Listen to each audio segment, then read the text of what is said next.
శ్రీనివాస్ గారు, ఈ రికవరీ అనేది ఎంతవరకు సాధ్యమవుతుంది? వీళ్ళు డబ్బులన్నీ ఎక్కడెక్కడో ఇన్వెస్ట్ చేశారు, ఇందులో సంపాదించిన సొమ్ము అంతా. ఇంకో పాయింట్ ఏంటంటే, వీటిల్లో హైదరాబాద్లో పెట్టుబడులు పెట్టారు, రియల్ ఎస్టేట్లో పెట్టారు, హాస్పిటల్స్లో పెట్టారు, సినిమాల్లో పెట్టారు. ఈ 3 సెక్టర్స్కు చాలా బలమైన లాబియింగ్ ఉంటుంది, పొలిటికల్ లాబియింగ్ ఉంటుంది కదా. ఈ పొలిటికల్ లాబియింగ్ ఆంధ్రప్రదేశ్లో ఇప్పుడున్న ప్రభుత్వం మీద ఒత్తిడి తీసుకురాదని గ్యారంటీ ఏంటి? రికవరీ విషయంలో కానీ, కేసుల విషయంలో కానీ. ఇవాళ ఈడీ ఎంటర్ అవుతోంది. ఏది రేపు 28వ తారీఖు తను రమ్మన్నారు. చంద్రారెడ్డి అనే అతను,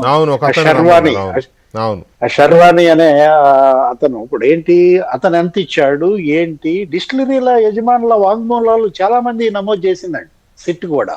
ఇప్పుడు చంద్రారెడ్డి మొత్తం అప్రూవర్ గా మారతాడా, గుట్టు బయట పెడతాడా అనే దానిపైన ఈడీ యొక్క మూమెంట్ ఉంటుంది. మీరు అన్నారు ఇవాళ రికవరీ యాక్ట్ అంటే, ఈడీ ఈ 5 ఏళ్లలో 32,000 కోట్ల ఆస్తులు జప్తు చేసిందండి.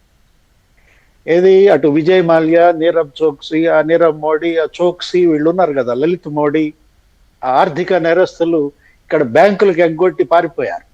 లండన్ లో మొన్న కూడా ఏదో పార్టీ చేసుకుంటూ ఏదో వీడియో కూడా వదిలినట్టున్నారు. వాళ్ళందరి ఆస్తులు ఆ జప్తు చేసిన దాంట్లో 32,000 కోట్లు జప్తు చేస్తే 22,000 కోట్లు వీళ్ళవేనండి. ఈ మొత్తం అంతా కూడా ఇవాళ బాధితుల సంక్షేమం కోసం ఉపయోగించాలని ఈడీ మరి ముందుకొచ్చిన దీంట్లో ఎక్కడ ఏపీ లిక్కర్ స్కామ్ లో కూడా కసిరెడ్డి రాజు 92 ఎకరాలు కొన్నాడు అంటున్నారు. ఎక్కడ హైదరాబాద్ శివారుల్లో. ఇది జప్తు చేయాలి. అతని సినిమా ప్రొడక్షన్ ఏదో ఈడీ ఎంటర్టైన్మెంట్స్ ఏదో ఉన్నట్టుంది. ఇప్పటికి ఎన్ని సినిమాలు అంటే దానికి పేరు కూడా ఈడీ పేరు పెట్టారా? ఆ ప్రొడక్షన్ పేరు కూడా. అంటే ఒక్క సినిమాలే కాదు, ఆ బంగారం, ఇందాక గఫూర్ గారు కూడా అన్నారు, ఆ ఒక్క mansion house Tilak Nagar industry అనుకుంటానండి, ఆ బ్రాండే 196 కోట్ల బంగారం ఇచ్చిందంట. అంటే పద్మావతి జ్యువెలరీస్ దగ్గర 105 కోట్ల బంగారం, తాయిల్ జ్యువెలరీస్ దగ్గర 50 కోట్ల బంగారం కొన్నారు. అసలు బంగారపు రసీదులు మీకు గుర్తుండే ఉంటుంది వెంకటకృష్ణ గారు. ఆ వాసుదేవరెడ్డి ఆ రోజు పారిపోతున్నాడు చూసారా? అవును. ఏది ఆ కారులో పారిపోతూ జగ్గేపేటలో ఏమన్నా గుద్దపోతే వాడు ఫోన్ చేసి చెప్పాడు, ఎవరో ఒక అతను ఫైల్స్ వేసుకుని పోతున్నాడు, నన్ను గుద్దపోయాడు అని చేస్తే వెంటపడ్డారు. వెంటపడితే ఎక్కడికి వచ్చాడు వాసుదేవరెడ్డి? నానక్రామ్గూడలో. అప్పుడు ఆ కారులో ఏం దొరికాయి? బంగారపు రసీదులు దొరికాయి. వాళ్ళు ఫైల్స్ గోల్డ్ రసీదులు దొరికాయి. కరెక్టే.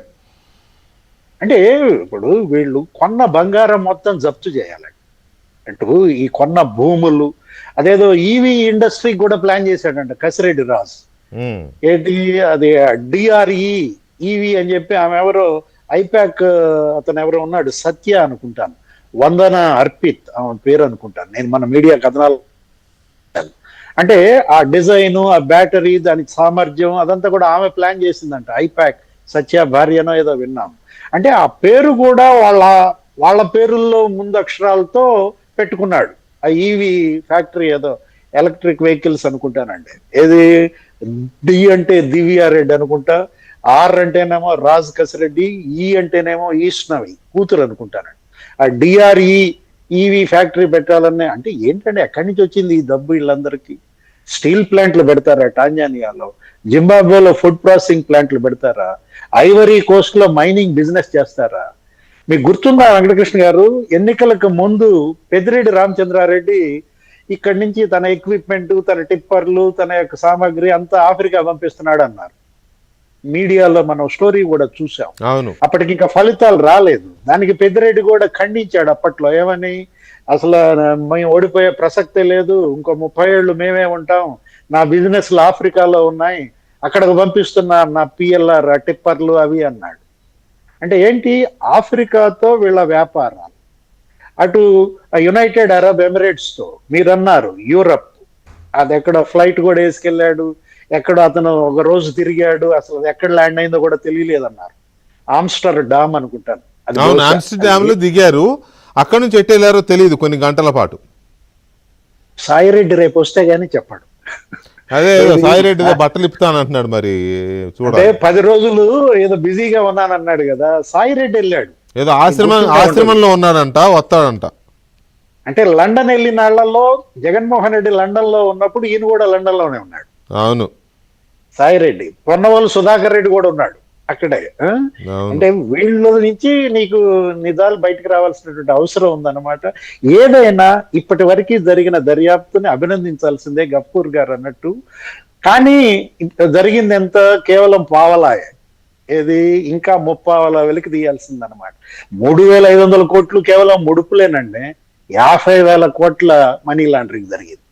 కృష్ణదేవరాయలు అన్నట్టుగా 4,000 కోట్లు కాదండి, ఏది 50,000 కోట్లు. అసలు ప్రభుత్వ ఖజానాకి రావాల్సిన డబ్బు 37,000 కోట్లు ఎటుపోయిందో తెలియదండి. శ్వేతపత్రం మీరు చూసినట్లయితే ఆ తెలంగాణ ఆంధ్రప్రదేశ్ మద్యం విక్రయాల వ్యత్యాసం చంద్రబాబు దిగిపోయినప్పుడు 2019లో 5,000 కోట్లే. అదే జగన్మోహన్ రెడ్డి దిగిపోయినప్పుడు 42,000 కోట్లు తేడా వచ్చింది. అంటే ఆ 37,000 కోట్లు ఇప్పుడు ఈ ముడుపులు 3,500 కోట్లు అదనపు ధరలకు అమ్మారు. అది శర్వాణి ఆయన చెప్పాలా, రైట్ ఏది 6,300 కోట్లు అండి. అవును అంటే 50,000 కోట్ల మిస్ప్రిజం జరిగింది దీనిలో.